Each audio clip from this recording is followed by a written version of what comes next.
Prediction of compound events. This is also probability. Now, the thing about this one is this says compound. Now, a compound is made of two things, okay? And it's usually two different things, or it can be the two of the same things. So, but it is two events, two separate things. So, for instance, look at this first example where it says you are rolling dice. What is the probability of rolling 2 4s in a row? Do you notice that they're telling you, hey, on that first trial, I want you to get a 4. And then you want to roll it again. And I want you to get a 4.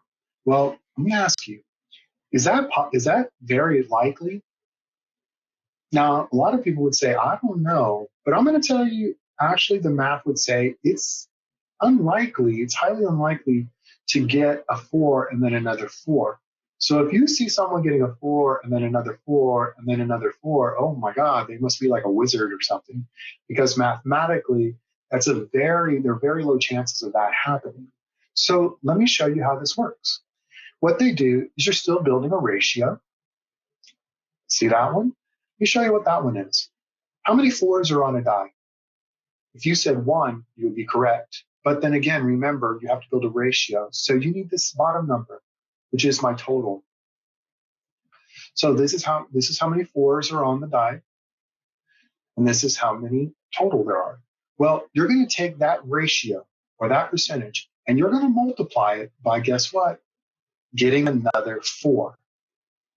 So when you're compounding these events, what you're doing is you're taking one event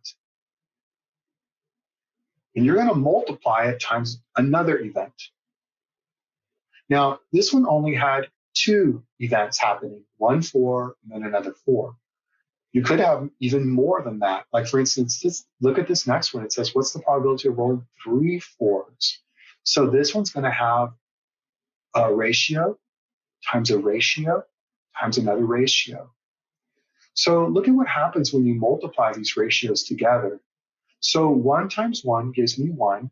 6 times 6 gives me 36. Now, that's a very small ratio. You pop it in the calculator. 1 divided by 36 is not a very high percentage. 0.027 repeating. So again, that's not very high. So 0.027 repeating, that means my percentage will be 2.7% repeating. And that's what that symbol should have up there like that.